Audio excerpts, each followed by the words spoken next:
My name is Ciarán Wallace. I'm the Deputy Director of Beyond 2022, and the project I'm working on, in the course of the presentation, I want to tell you about the project and what we're doing. But first, in the first half of the presentation, I want to tell you about sort of what was lost in the fire in 1922 was not only records, but actually it was the memory of, to the general public, it was the memory of a really successful state institution, a 55-year successful career of the Public Record Office of Ireland, which has kind of been occluded by the smoke of the explosion, if you like. And I want to talk a bit about how that came into being, how successful it was, and how basically the work that we're doing now could not have been done without the really expert archival work of both the archivists before 22 and then the archivists in the immediate period after the explosion and fire at the start of the Civil War. So what I want to show you here is, to start with a really basic fact, this notion of what is an archive. And I don't say this in any sort of patronizing way, because I'm a historian. I've worked in archives all my historical career, but really in the past 3 or 4 years, as I've been working on this project, I've got a much deeper appreciation of what an archive actually is and does, and what goes into, like, it's a verb. It's not just a big warehouse full of paper. An archive and archivists are all about access and order. And what the archivists in the Public Record Office did to create order out of chaos as their new institution came into being in the 19th century was really remarkable. And then what their successors did after 1922 was remarkable in its own way too. And also what we're going to be talking about is a state archive. So an archive is about order, is about finding, it's about indexes and catalogs, so that you and I, the users, can find what we need to find in an archive. But a state archive, if you think about it, a state archive is created by the officials of the state. In our case, it's going back as far as the Norman arrival in Ireland. So like from the very earliest records, which were taxation records, who had paid their taxes to the king and who hadn't, and who could be chased for taxes and so forth. The records are created for one reason, and that we as historians and local historians and family historians use them for other reasons later on. So we're reading against the grain in a way, and we're searching for information in records, we're searching for information that wasn't necessarily built into them as they were collected. So that's an interesting kind of challenge in the work that we're doing. So we're using them for our own purposes, and that's always been the case. But the essential nature records, these are created by the state to allow the state to do its business. How many soldiers did we have in the last battle? How much did we pay for the prison service 10 years ago? And are we paying more now? So the operational business records of state that we're talking about that then become valuable for historical research later on. So Ireland's, the loss of the records in 1922 was just the most recent of a long series of archival disasters, if you like. A colleague of mine calls it accidental fire and theft. And we lost a lot of records over the centuries through accidental fire and theft. Giving you just some examples here. St. Mary's Abbey was a monastic settlement on the north side of Dublin, just outside the city walls. On the north side, solid stone building. It was used as early as the Normans' arrival. They were keeping state records in the abbey because it was a stone building and seen as being safer than a lot of the wooden buildings in the city in Dublin itself. 1304, Mary's Abbey went on fire and lots of records were lost then. In the 16th century, officers of the state were corruptly holding records back or keeping records and charging for access to them. So people who wanted to check facts about their land ownership or their legal status had to pay sort of really a bribe to get access to their own records. And so some records were destroyed and whittled away by these corrupt officers, and that caused the state at the time, or the crown at the time, to begin to sort of control its records in a different way. If you know Dublin city centre along the river, the Clarence Hotel by Capel Street Bridge, that is now what's now Clarence Hotel, used to be the site of the old Custom House. That was a new stone building in the early 1700s. They decided to keep the records of the Privy Council. So this was like the most senior officials of Ireland. It's like the Irish cabinet, if you like, under English rule. They kept their records there in the Customs House building, Customs House building on the riverbank there. It too went on fire in 1711, so some records were lost in that fire. And the record tower in Dublin Castle itself went on fire, so the Birmingham Tower went on fire, and some records were lost in it in the 1750s. Other records were lost by if you think that records were kept very often in the houses of the officials who were working on them. So if you were a keeper of taxes for Enniscorthy, you might keep your record in your own attic. And if you worked for your entire career and you then retired, you may or may not pass the records on to your successor, and they might sit in your attic. Or if you died in office tragically, your family might sell the house with the records in the attic, or rain or damp might get in. Mice might nibble away at them because they're animal skin. So there's a huge amount of risk to records from fire, from water, from mold, from vermin, insects, and so forth. There was an odd habit as well of senior English administrators from the Viceroy right down. They'd come to Ireland, work for a number of years in Ireland administering, and then they'd head home to England with the records of their time in Ireland and bring them back to their stately home in England. So some like very top level government records are to be found. They never made it into the Irish Record collection. They're found in stately homes in Yorkshire and Dorset and where have you. But this made the administration of Ireland really difficult for the permanent civil servants that were here, because if your boss went away with last year's records, how do you plan for next year if you don't have the records for last year? And then I must confess, as an academic, thieving scholars were definitely one of the sources of loss of records over the years. There was maybe a slightly hail fellow well bet attitude to scholars going in and saying, oh, I believe you have records from 100 years ago, can I borrow them? And this is before the Record Office came into existence, records being loaned to scholars and then never being returned. So there was lots of ways of records being, as I say, whittled away over time. So a long history of incidental and partial loss. Some of the places that they were kept, like for instance, the Record Tower in Dublin Castle here on the left, the Dome of the Forecourts. Ironically, this is what the Forecourts is where we'll end up in our story. But the Dome of the Forecourts, ever before there was a Record Office built, the dome itself was so crammed with records, this is the actual drum on top of the Forecourts, that they feared for the physical structure of the stone building because there was so much weight of records held inside it. The new forecourts, if you like, Gandon's 18th century forecourts further down the river, was also full of records, as well as I say, the homes and attics and cellars of clerks of office.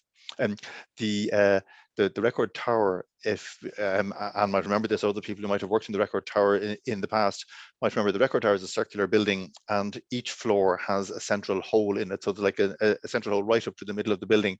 So in a way, I can just make this happen. Yeah, it's a bit like a perfect chimney. So if there were to be a fire in the Record Tower, you'd have perfect draw on the oxygen coming through. It makes records go on fire. Fortunately, it never burned down.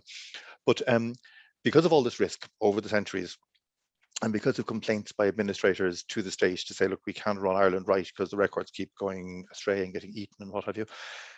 In the early 19th century, the Crown established the Irish Record Commissioners, and this was a set of expensive and rather egotistical experts who were going to, all men, who were going to go out into the great repositories of Ireland, find the most important historical records, transcribe them, well, decide what was important, then transcribe it, and then publish them. And the idea was that if they're published and they're out there in the 1,000 copies printed out in the world, if the original record gets burnt or lost or eaten or flooded, it's not such a disaster because the historical content has been transcribed and published, much like the will that Anne mentioned earlier.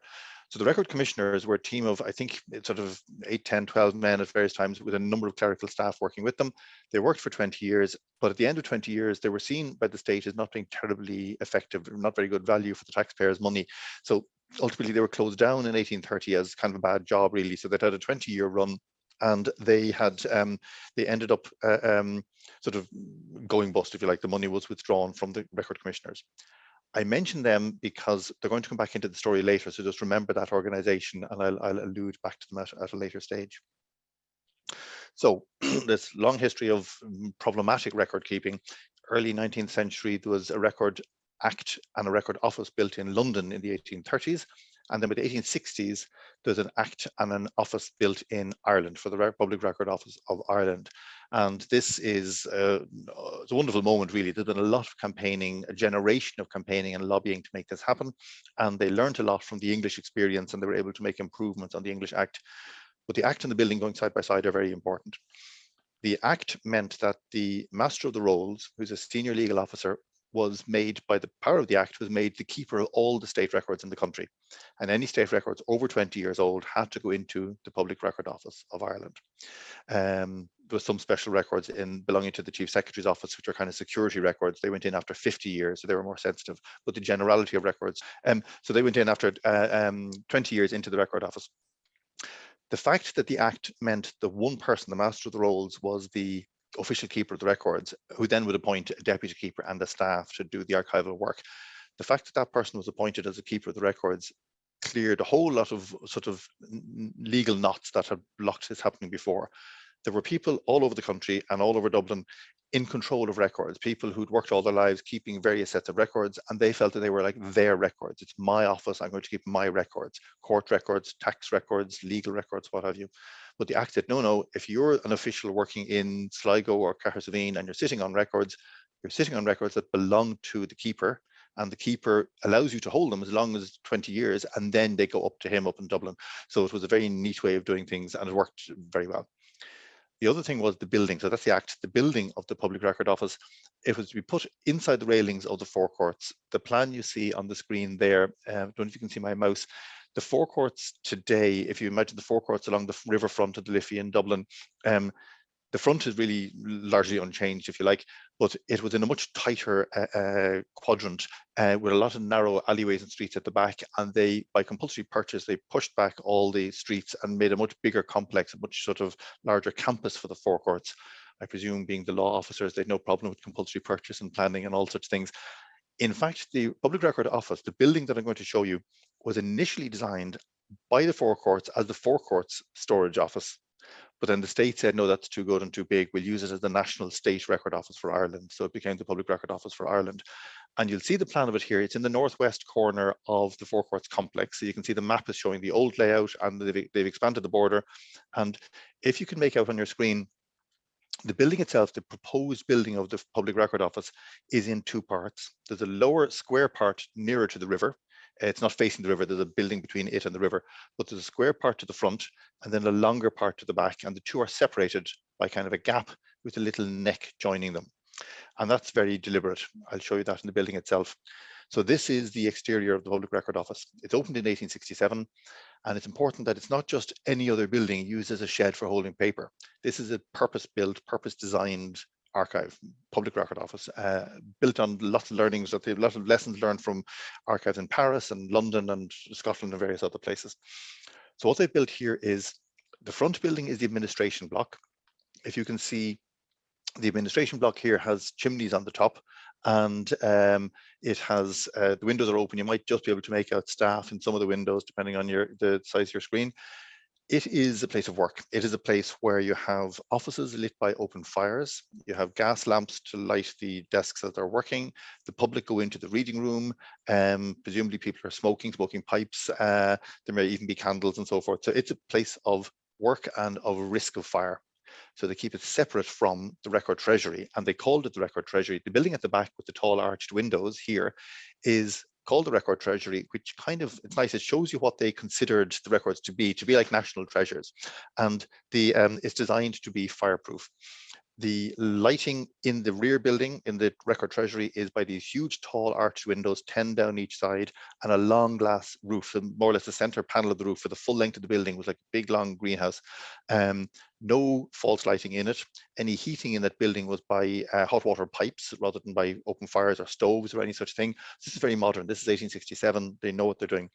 The fittings inside, the walkways, the stairways, the floors are all cast iron. So it would be like, I'll show you a photograph in a moment. It's a little like a prison, or if you've been inside any of the big greenhouses, that Victorian greenhouses that you'll see where there's metal walkways, it's that sort of feel and that kind of kit assembly thing that they used to put it together. But the most important thing was the fire break. So this wall between the front and back buildings, see the two different heights. This wall here is like a stage wall. It's a false wall. Behind it is just a void. And that's a fire gap built because it was expected if there's to be a fire, it'll be in the front building. The fire gap will block the fire from getting to the back building. And there's only one point of contact between the two buildings, and that's the double metal doors in the back of this administration block. and you go out into a metal passageway and then to another set of metal doors into the Record Treasury. And should a fire ever break out in the front building, you could rapidly pull down this metal sort of passageway and close the doors and preserve safely the rear building, the Record Treasury itself. I'll just point out, if you can see, this might be too detailed to make out depending what device you're using, but on the ground floor windows of the front block, the fourth window from the right that I'm just circling with my mouse there has bars on the window, and that's the strong room. And that is where, if you went in as a reader and you called up records and you're working away until closing time and you think, I'll be back first thing in the morning, don't put my records back into the treasury, hold them out overnight, I'll be back in at 9 a.m. tomorrow to continue my work. And that's the strong room they were kept in. And that's an important part of our story, because some records were saved just by total chance, by virtue of the fact they were kept in the strong room overnight for readers. So that's the exterior. The interior of the reading room is here. So this is, the reading room is inside that front block I told you about. It's surrounded, those walls that you see behind those walls are offices and whatnot, and the lighting for the reading room all comes from overhead, from a sort of a large glass roof on the reading room. You have a long public counter running across the front of the photograph. This is the only photograph of the interior taken in 1914, the only photograph of the interior as it was before the destruction. I should say this building survived. Some people who've researched in the past will have worked in this building, but this is seeing it in its heyday, this part of the building. So it's got the long counter here. Behind it, to the right, are the two archivists. To the far right is Herbert Wood, who goes on to become the deputy keeper, or the effective boss of the organization at the time of the fire. And then to one in from the right is D.A. Chart, David Chart. And Chart is his deputy, and Chart eventually goes north to Belfast to set up the Public Record Office of Northern Ireland at partition. And then on the far side of the photograph are some readers sitting behind readers' desks, and they're sort of whatever consulting, whatever records they have ordered up. If you notice on the counter here, they have these sort of wooden plinths for leaning on, and dip pens, pen and ink wells here, and maybe a sign-in book perhaps, or catalogue books. But can you just make out along the front of the desk here, you can see these stacks of what these are, these little items hanging from the front of the desk are actually call slips or order dockets hanging from a nail at the front of the counter. So you'd go in and you'd say, I want to see the Roth will, for instance, and you'd pull off a little piece of the docket from a nail, like a piece, like a bit of wartime toilet paper, I suppose. You'd pull it off a string, you'd fill out the details and hand it to the archivist, and the archivist would then send a staff member to go through the door, through the passageway, into the Record Treasury, and find the record and bring it out to you in the reading desks on the opposite side of the room. So this was, and what the archivists are doing all through these years, they're not just sitting looking at the readers. The archivists and their colleagues in the offices all around them are taking deliveries of records, they're putting order on these records, they're cleaning them, they're flattening them. Records are pouring in all the time. Every, like there's an annual increment of records coming from different government departments, and they put them into order. They make indexes of them and catalogues of them, which all sounds like quite sort of, well, there you go, they made a catalogue. If you try and make a catalogue, if you've ever tried to archive your own family photographs, for instance, or archive anything, you're talking about archives of the society, to do it right is a detailed and time-consuming job. It adds so much value to the collection to make an archive. So these guys are making catalogs, making indexes. It's a full-time team job, and for 55 years they were busy doing sterling work there at that. Let's go through into the Record Treasury itself. So this is the only photograph of the interior of the Treasury. This is the building that was destroyed. It does look a little like a prison. All the metal walkways and whatnot are here. Stone floor with stone vaults underneath, and there's more storage under the vaults, beneath a brick vault building underneath. Huge glass roof on top.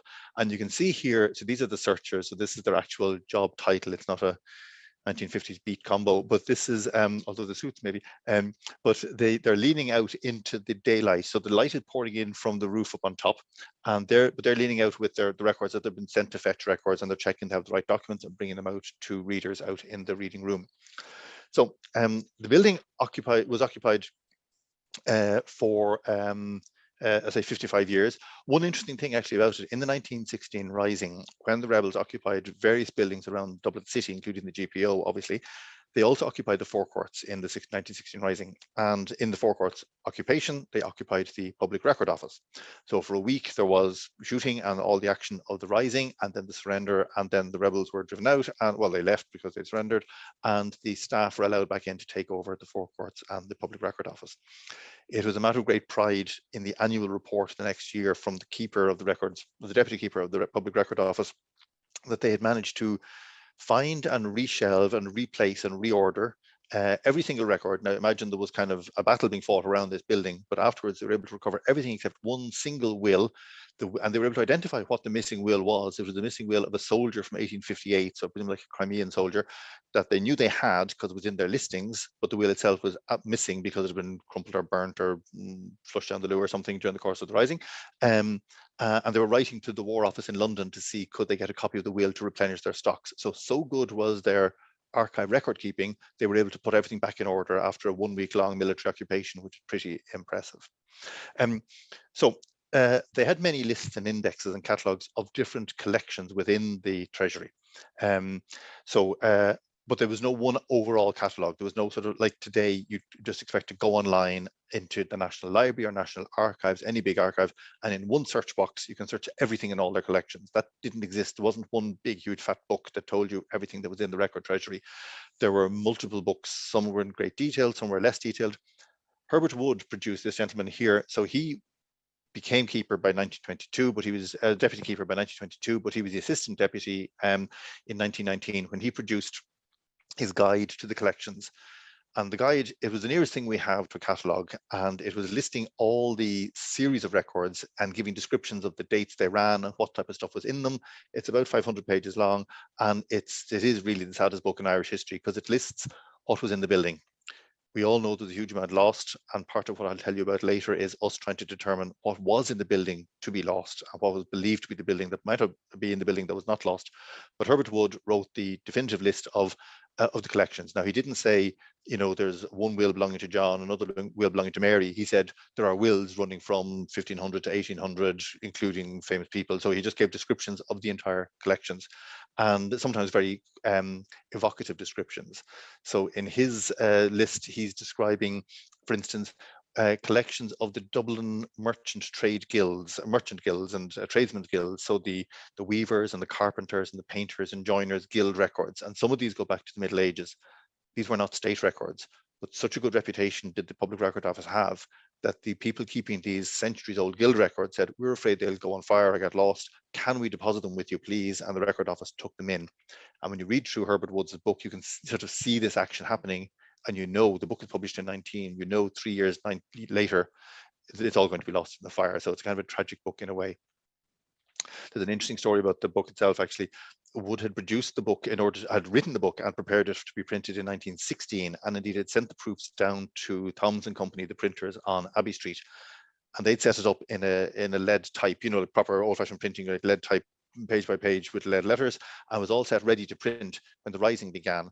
And of course, the Rising not only destroyed the book and the lead and Tom's printing office, but also the whole of Abbey Street was destroyed in the shelling around the Rising. So his list was entirely destroyed, but being a good archivist, he'd kept a backup manuscript copy, so he was able to rewrite the book, and by 1919 he had it out in print to list, and he updated it a little to list what was in the building come the destruction of 1922. Every year, so he's my hero, every year, and his book was the central spine of our work, of the work we're doing. So it would be a starting point of searching out and finding the copies and replacement records, which I'll tell you about shortly. Every year, the Record Office produced an annual report, and in the early decades, up to about the 1890s, they produced this list, which they called the State of Bays. Now, you have to imagine the Record Treasury is 5 floors high over a ground floor and a basement, and each floor has the shelves run from the wall towards the center. So they make like 3 sides of a room. So you have bays. So you have like letter A through to letter K down one side, and L through to, I think, like Q or R down the other side. And so it's like if you look at one side of the Record Treasury, you can slice it in 2 and look at a cross section of it, you'd see like just pigeonholes, like a grid of pigeonholes. So what they're doing here is they're showing you a schematic of the entire building. You have the ground floor along the bottom, first floor running along here, 3rd, 4th, 5th, up to the 6th floor here. and they're telling you in the annual return what type of records are stored in what bay, in which floor. So for example, here we can see, this is 1894, I think, report, and you can see that the Chancery Law and Landed Estates Commission's costs were in floor 4 in bay H, so that's more than halfway along the floor, and the census records on the 6th floor in bay I and bay K, so that's the top floor, like furthest along, but furthest back from the river. So this was very useful for us because it allowed us to understand how they'd arrange the records, and also as we're working with we're historians working with archivists and computer scientists, we can begin to make a grid that reshelves. As we find replacement records, we can put them back on the virtual shelf. We know where they were shelved, what was shelved alongside what, so this was a very pleasing thing for us to find this.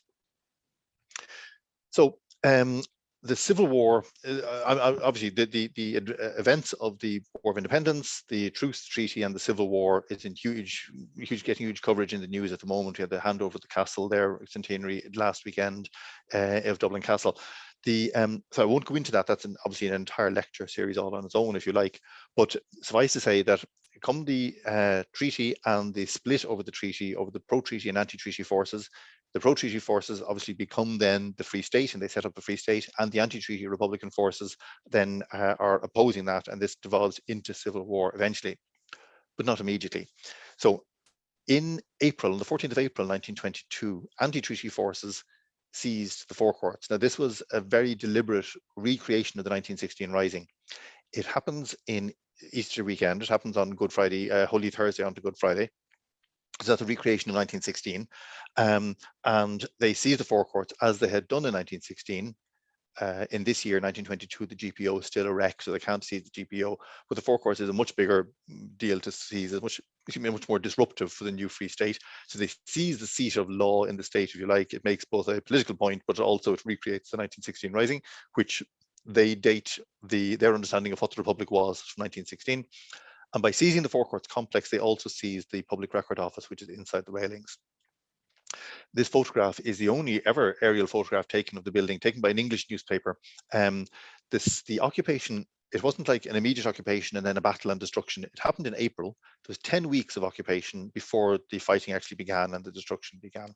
And in that 10 weeks, certainly for the early weeks, things were sort of slightly surreal, I think, because there was an occupation going on, but nobody was fighting. Indeed, the officers, the anti-treaty Republican officers from the forecourts, were leaving in the evening time and going out to like their normal haunts in Dublin for a drink in the evening time and meeting their Free State opposite numbers and having drinks, and then both returning to their opposite sides. So there was a kind of a hope that the thing wouldn't reduce down into violence, but that was obviously not to happen.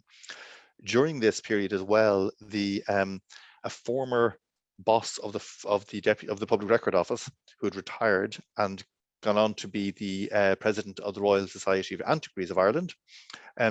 He and other historians were horrified at the risk to the records, because with an occupation, what if anything happens to the records? So he went to Michael J. McHenry, he went to visit, wrote to the anti-treaty commander, wrote to De Valera, not in the forecourts, but De Valera had offices in town, and he wrote to Cosgrave and Co. in, with that stage, well, Beggar's Bush and government buildings they were getting into by that stage, wrote to both sides and said, you do understand what you have inside the forecourts as this tension ramps up is the national patrimony of papers and records and history. And both sides, because these are all intelligent men, cultured men, people they all knew, they wrote back, they said, we fully understand, don't worry, nothing will happen to the records, we've taken all possible precautions. But once bullets start flying, obviously, who can predict what's going to happen? Ernie O'Malley wrote his famous book, The Singing Flame, about his time as one of the anti-treaty forces in occupation of the forecourts. And it's through him and through some other records we've learned that the anti-treaty forces, the building that we know as the Public Record Office and the Record Treasury, they described as the munitions block, because the daylight in it was so good, it allowed them to use the shelving for assembling munitions. So that's where they stored the fuses and the wires and the shells, shell casings and stuff for making munitions for mines and for hand grenades and so forth. And he describes here the kind of the sense of sort of work and busyness in the record office. This wasn't a case of them, we don't get involved in who did what to whom in the course of the Civil War, but what he's describing here is not them trying to destroy the record office, that they're using the available daylight as a workspace in the record office, because it's designed to be a very bright working space. by the 28th of June, the shelling, the ultimatum to leave the forecourts comes from the Free State Army outside. The shelling begins, and by the 30th of June, the building is entirely destroyed.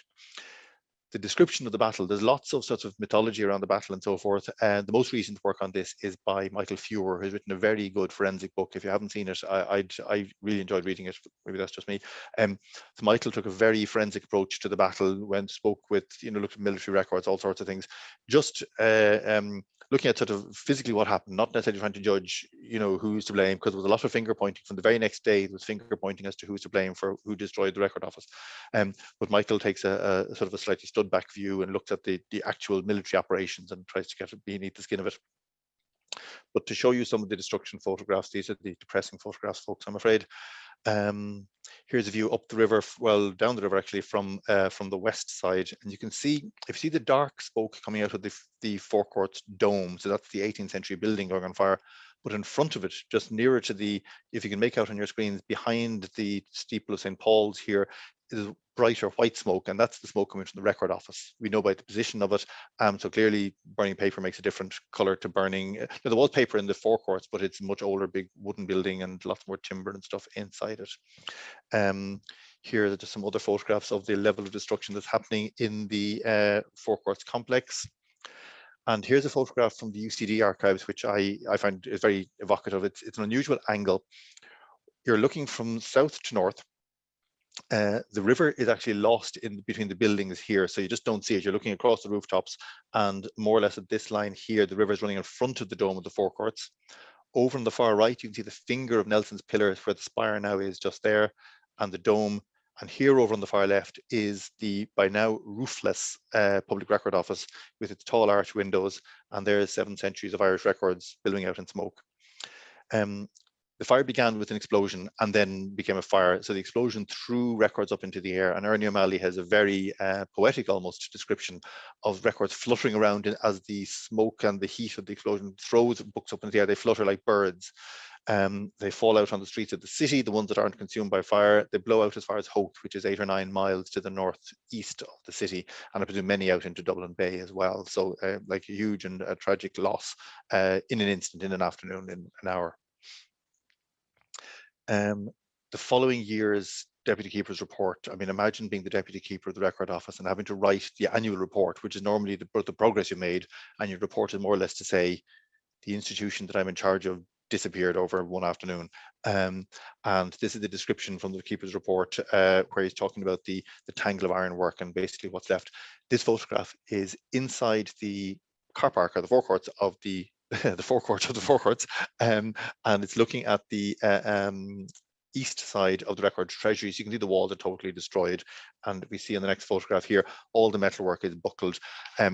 I sort of presume, or maybe just I've been looking at these photographs for too long, with all this metalwork, I understand that metal girders and things in intense heat, they'll buckle and bend under the weight. There was considerable weight on all of these shelves. We know the building was full to cramming point because they were looking for extra space by 1912.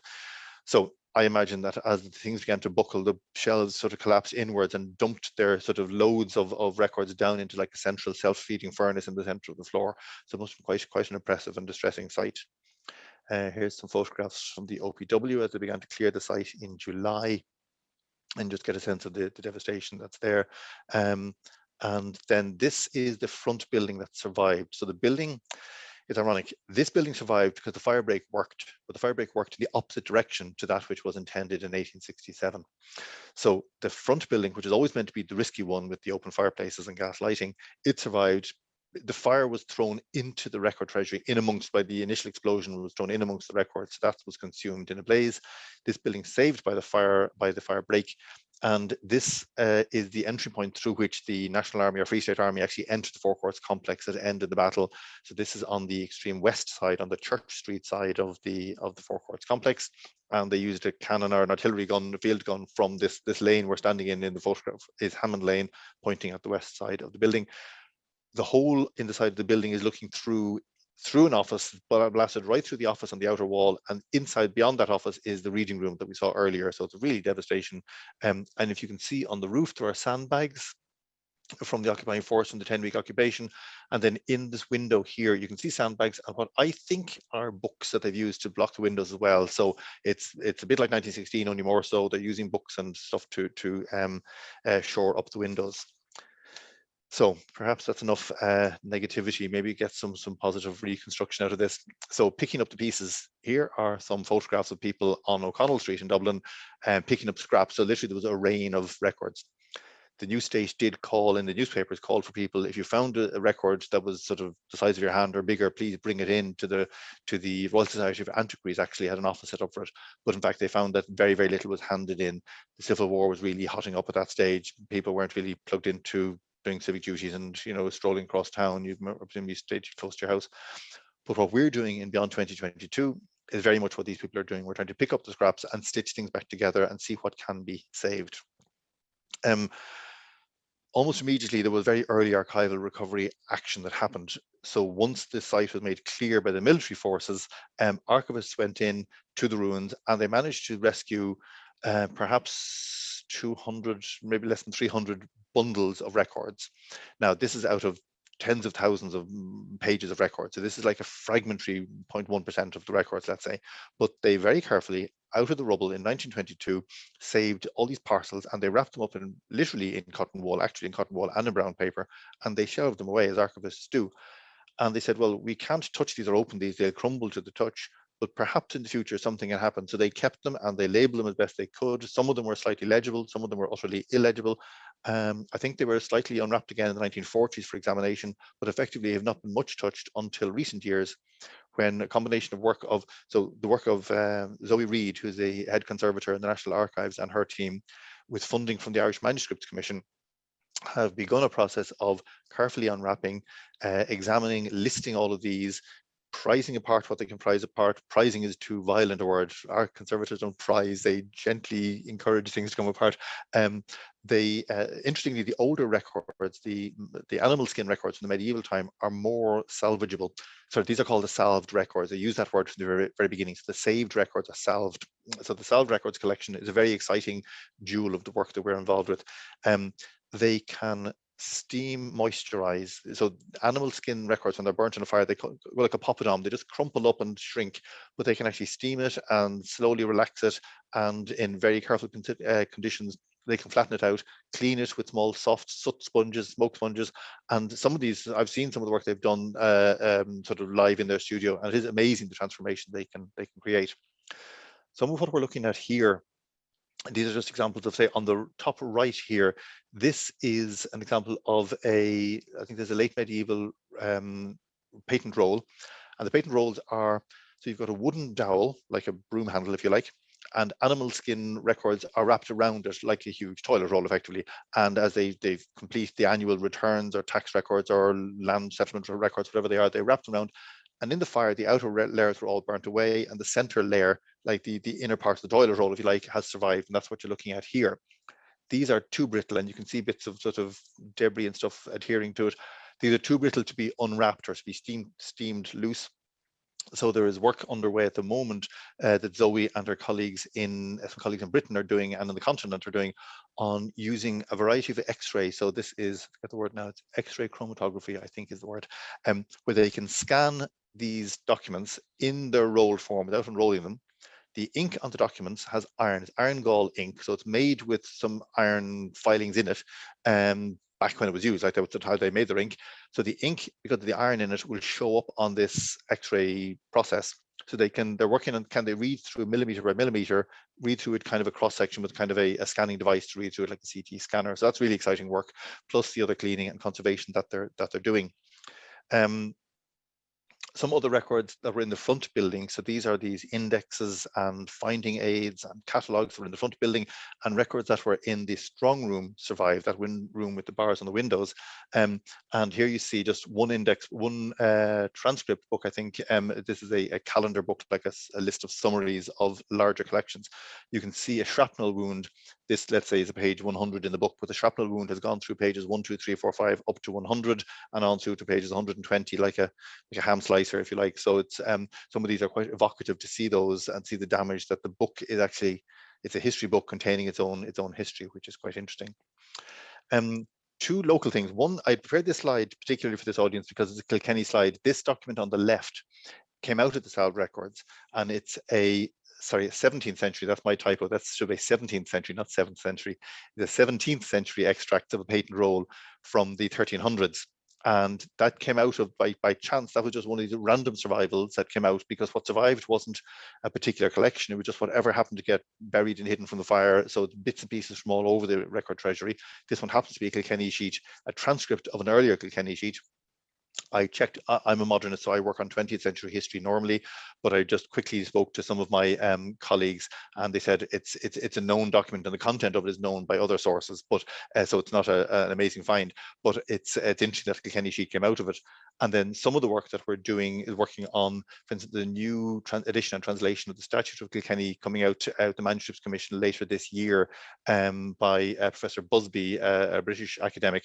And again, Peter Crooks, my colleague, who is the director of the project, has been involved in sort of assisting in that work with some of the archival information that we're getting from our research. But just yesterday afternoon, I was working in the National Archives because part of the Salvaged Records that I found were the contents of the office drawers of James Mills, who was the deputy keeper of the record office just before the fire, just before 1922. So his papers, his letters, like his correspondence drawer, if you like, just managed to survive amazingly. And we're cleaning up the records, and I said, oh, can I see those when they're ready to go? Because I'm very interested in how the thing was administered. And this letter came up. So this is a letter to Mills. The date is important. It's February 1914. It's from R.A. Roberts. Roberts is the boss of the Public Record Office in London. And he's writing to Dr. Mills, to Mr. Mills rather. So he's saying, dear Mr. Mills, Lady Constance Butler's discovery decidedly adds interest to the Ormond collection. So they're discussing the Ormond collection. How would it do you think, if we propose that the whole collection be brought over, he goes on to say, here to London? So this is a very important collection. Why don't we just ship it to London wholesale? And there seems to be, so I'm only reading the inbound letters that come into Mills in Dublin. The outbound letters to Mills to London or somewhere else, I can't see them. And so this seems to be something with 3 or 4 letters from London saying, let's ship the Ormond papers over to London. And Mills seems to be going along with this. And then, to my great joy, H.F. Berry, who's one of Mills' senior lieutenants, writes back, that is very hard reading to write, but he says, my dear Mills, this must not be 1914, remember what's happening politically in Ireland in 1914. This must not be. In other words, in this instance, we must not have home rule. Sorry, we must have home rule. By every sentiment of patriotism, by every tie of loyalty to the office, these documents, he goes on to say, must not leave Ireland. So do not let London get there. If these Ormond documents are going anywhere, they're coming up to Dublin, they're not going to London. And up in the top right-hand corner, he says, do not answer or, meaning Roberts in London, until you see me. So these collections, as far as I understand, went on to go to the National Library and were produced in an edition by Edmund Curtis in the 1930s. So again, we're learning bits all the time about sort of near misses of Irish record keeping. So that was just a slight diversion, as it's the Kilkenny audience I'm speaking to. So what are we doing beyond 2022? I should watch the time. We are hunting down replacement records. If records are burnt, they're gone forever. But in the period up to 1922, many of these records were copied out longhand. There were perhaps certified copies made for court cases, copies of wills, you can imagine, deeds, land settlements, that sort of thing. Scholars made copies. Sometimes other offices of state would send clerks into the record office and make longhand copies of multiple volumes for their own reasons, like to have a carbon copy in there to save them running up to the record office all the time.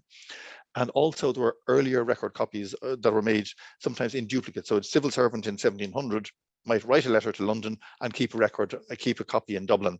And the record in Dublin was burnt, but the record out to London has survived. So we're finding copies in various places, and many of them. One, for example, here, an interesting sort of small example of a story. The Capuchin friars on Church Street in Dublin, which is kind of more or less facing the side of the forecourts, they in the 1910s were putting together a case for canonization for one of the friars from the Cromwellian era, so Father Fiacre Tobin. And making the cause for his canonization, they have to write a historically researched biography of the candidate for canonization. And they knew that in the record office, there was a financial document paying the reward to the priest finder who found the priest to hand him over to the Cromwellian forces, and he was then transported and he died in transportation. And so they were making the case he was a martyr for the Catholic faith.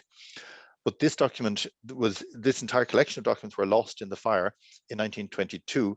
But in 1919, we know that the monks went in with very modern technology with a camera into the record office, and they said, can we take a photograph of the page and include that photograph with our report to the Vatican for the cause for canonization? So it's a very complicated story, quite modern technology. So there's the only photograph of that entire collection that was lost, those Cromwellian records that never made it out of the fire. Another example, maybe going to larger collections, this is a 600-page-ish, well, there's more than, in this volume, there's about 600 pages. These are the Harris papers in the National Library of Ireland. The scribe who wrote this in the 1740s had in front of him the medieval records from 1291. So this is very soon after the Norman arrival. And he's writing out records from like the reign of Edward, by the grace of God, King of England, Lord of Ireland, etc. This is just a copy, if you like, from the 1740s. The original sits safely, eventually ended in the record office. It's later burnt in the record office, and this, what is only a copy, becomes the only surviving example. So 600 pages of transcript of medieval records is really important to us. And there's more in the Harris papers in the National Library. Other examples, here you have the Huguenot records. So the Huguenots are French Protestants who fled from France in the late 17th century, and they're Protestant refugees coming to England, coming to Ireland. They spread around various parts of Ireland, but they kept a tight sense of their own French community, if you like, over the generations. And then as the community, sort of a few generations later, as they become sort of embedded in Irish life and so forth, their community records, they decide to deposit them in the Record Treasury, in the Public Record Office. So they were never state records, but they wanted to give them in because they were important records. Record Office took them in, and a researcher in about 1915 was making research notes, transcribed lots of research notes from the Huguenot records in the Record Office. That same researcher then wrote in his book, this book was destroyed in the Great Fire in the Record Office. So he had his notes, and the fire happened in the record office, and he knew the value of his notes, which he then deposited with Marsh's Library in Dublin. So the survival of things by transcript is really quite remarkable. Here's a nice example. This is Sybil Kirkpatrick. So she was researching Irish medical doctors' wills and doing sort of a social history through that in the early part of the 20th century. And what we have here are a stack of early 20th century copybooks, where she's done very neat pencil transcription of the entire contents of the wills. We get to learn a lot about what people bequeathed and to whom, and even how you frame a will is very interesting. It tells a lot about your attitude towards religion, towards immortality, and so forth. And this stack of 9 copybooks are in the College of Physicians Library or Archive. Interestingly, one of the bookmarks tucked inside one of our notebooks is one of those call dockets that I told you hanging from the front of the counter in the record office. So you can see the torn bit of paper in the corner. So she's pulled that off the front of the desk, and she's filled out her call slip and handed it in, and then used it as a bookmark, and we can get the benefit of our work now a century later. They are all important but small nibbles, and they're all equally important, but some big nibbles also arose. You remember I spoke to you about the Irish Record Commissioners. These guys were closed down in 1830 as a bad job. They were closed down because they hadn't printed enough, but they had lots ready to go to the printer, but never got as far as the printer, written out in beautiful copperplate manuscript. And we are discovering these in all corners of the world. There are multiple volumes in California, in Trinity in Dublin, the Royal Irish Academy in Dublin, Maynooth University Library, the National Archives of Ireland, hundreds of volumes, literally millions of words of handwritten, expert 19th century transcription of Tudor and Stuart and some even medieval records that were transcribed by the record commissioners that can now be brought out and sort of made available. We're getting records from all around the world, and we're making friends in Australia. We have some very important partners in North America already that are sort of very generously sharing digital images of their Irish collections, because Irish paper has gone all over the place. But to give you an idea of one other very important development that happened, not by any virtue of work that we were doing, but quite coincidentally, an EU-funded research project called Transcribus in Austria, or based in Austria, has developed machinery or computer programming for reading handwriting. Now you have to train it on a large sample of handwriting, and then it can read the rest of it. But think of those record commissioners' volumes. They're written in a fairly standard clerical early 19th century hand. There are millions of words. To transcribe them by hand would be really expensive and just impossible. Nobody would have the funds to do it. So it would mean we could put them up online on a website, but if you wanted to read them, you'd have to read them yourself to find anything in a 600-page volume. You'd have to read the whole volume to find what you wanted. The Transcribus software, when you train it, and we have done it, we have upwards of 25 million words of transcribed handwritten text and about another 30 million words of transcribed printed text, which will be part of our release in the month of June. But this means that what you put through Transcribus comes out about 85% accurate on the first run through. It's not good enough to publish a book out of it, but it's certainly good enough to allow people to search for person name and place name. And that's generally what people searching digital documents want to do. That's how most scholars, whether it's local historians or family historians or researchers, that's the starting point. So it certainly opens out these documents in a much more accessible way and this came along just as we were doing our work. It also allows fuzzy search. So things like before standard spelling of place names, this is a problem for computers. Galway, for example, could be spelled in any old way that seems phonetically correct to you. But the computer is trained now to understand the multiple variations of Galway. And so if you search for Galway with the correct modern spelling, it'll give you all the variant spellings because it knows that's what you're looking for. So that's a very exciting development that they put wind in our sails, if you like. The other thing that we're doing is we're making a database that you'll search through like you would the National Archives and National Library database. You'll go online, you'll fill in a search box and you'll put in filters and you get your answers for the material that you're looking for. But we're also making a virtual reality model of the building as it was before it was destroyed. So the front building that's now the Court of Appeal and the rear building, which is now no more. This is to give you a sense of the space, a sense of how it was arranged, a sense of how the records were distributed around it, but also to encourage younger users or users who might not have a deep interest in archives but are curious about the VR approach, and this might sort of lure them in and they might stumble on something interesting and follow on through the pathway. So this is a virtual reality model of the reading room. Here is the Record Treasury, the reality model of the Record Treasury. When I saw this first, coming back from our computer scientists, I thought that someone had found the original photograph and colorized it. And in fact, it isn't. It's just made using the photograph and some architectural drawings, and they're able to compile this. And it is a joy to my heart to see it. We're also able to, because we know where things were shelved in the building, we found lots of records of delivery dockets that are telling us where records came from. Each year they got deliveries of records into the Record Treasury, and they wrote what came in from where and where they shelved it in the building. So now we're able to begin to put things on shelves in buildings. I want to just try something here. So I'm going to stop sharing for a moment to show you if I can do this. Let's just stop sharing now. So bear with me for a second. And if you could just look at my ugly mug for a moment and see if I can make this work. Yep, there we go. So I'm going to launch on another screen here. This takes a moment to launch up. This is the virtual reality model. It's not open to the public yet, but I just wanted to give you a sneak preview of it to get a sense of what will be coming on in June on top of the actual searchable database and all the records. And this is just, it's quite fun. I'm not the most expert driver at this yet, so you'll bear with me. I'll just show you this. So now let me just share this as it has loaded. And here we go, and share. So you should see the virtual reality model just loading up there. And if you can all do that, if I just begin to turn it there. Oops, I told you not the best driver. Let me just spin it down here.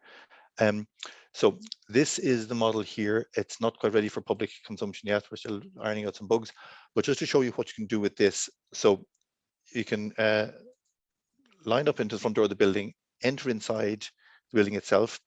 So this portion of the building still survives. It has been refitted as the Court of Appeal. There's some very nice sort of stairways and things here that you can sort of climb up. But if you go through into the reading room, this is where the photograph we saw earlier. So we can see where let's keep going around. Sorry to make you all dizzy and a bit nauseated. Where the reader sat, and then further around to the left is where the archivist sat. And then we can have hotspots here on the various points that you can sort of click on these and learn something about what was behind this door and various records. But this gives you a good sense of the physical space and the lighting in the space and so forth. But the exciting bit is going through into the place where no one's been in 100 years. So this is going through into the Record Treasury. And here you have this, to me, just the sort of the sense of space here is terrific. Seeing this as it would have been seen in 1867 before all the records went into it. And the aim is that people will be able to wander around inside the virtual record treasury, like I'm doing here, and on shelves and in certain bays, there'll be sample documents that you can see and understand. That'll be like an exhibition space to give you a good flavor of the entire collection. And then you'll be moved towards this back wall here, where there's a target in the very back. When you hit the back wall, it opens like this, like a book. And here you're seeing it, what we're calling the doll's house. And you can click on each of these sort of pigeonholes will be activated in this way. As I say, this is not ready for public consumption yet, but this is giving you examples of some of the key records that we found. So this particular one came out of the Salvaged Records. These are pay slips for yeomen in 1798. So these are redcoat yeomen in 1798. They're just boring pay slips. The pay sheets have ended up in the record office, survived the fire, but we've also found some interesting sort of facts and data from those pay sheets. So hoping that the let's close that down now. I'll go back to my screen.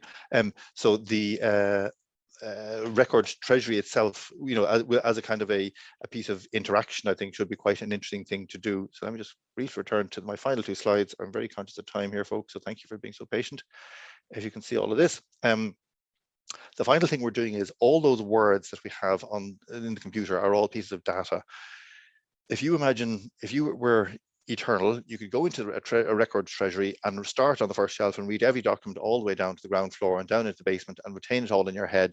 And if you read something on your 1000th day in the record treasury and you said, I read a name and a place name there, I came across that 100 days ago up on the top shelf, and I understand they're now brother and sister, and I now understand something by reading everything. Humans can't do that, but computers can. So the computer, we're creating a knowledge graph, and the idea is it will allow you to search in very sort of clever ways, say for every mention of, I don't know, Inistioge across time, and it'll allow you to see like landowners or office holders or land transaction or court cases that are tied to Inistioge over 100 years or over 500 years, whatever we have in the record treasury. So it allows us to search history in new and interesting ways. That's just giving you kind of a visual graphic of that. And the item we're launching is called the Virtual Record Treasury of Ireland. It's state funded. It'll be free and permanently free, not behind a paywall. It'll be aimed at the general public. It's for people doing family history, local history, school children, anybody doing any kind of history at all. Do follow us on Twitter and on Facebook. We'll be launching on I'll just stop the screen there. We're launching at the end of June. We're in negotiation. We're funded by the Department of Culture as part of the Decade of Centenaries. So we're like a legacy project coming out of the Decade of Centenaries. So keep an eye out for our launch events. We'll be starting things from the 14th of April and then a build up to the end of June, and there'll be a large public launch, a state launch at the end of June, and then other things to kind of draw people onto the website, and we're hoping people will use it. We have already found more material that we can't incorporate in this phase because we just don't have enough people and time. So we're in negotiation with the state for further funding to keep going to add more to the collection so that we know the stuff in North America, we know the stuff in Australia, that'll enrich it quite considerably. So there, you've been very good. I've kept you all for an hour, so I'm happy to take questions, but I'll stop talking there for now. Thanks, Anne.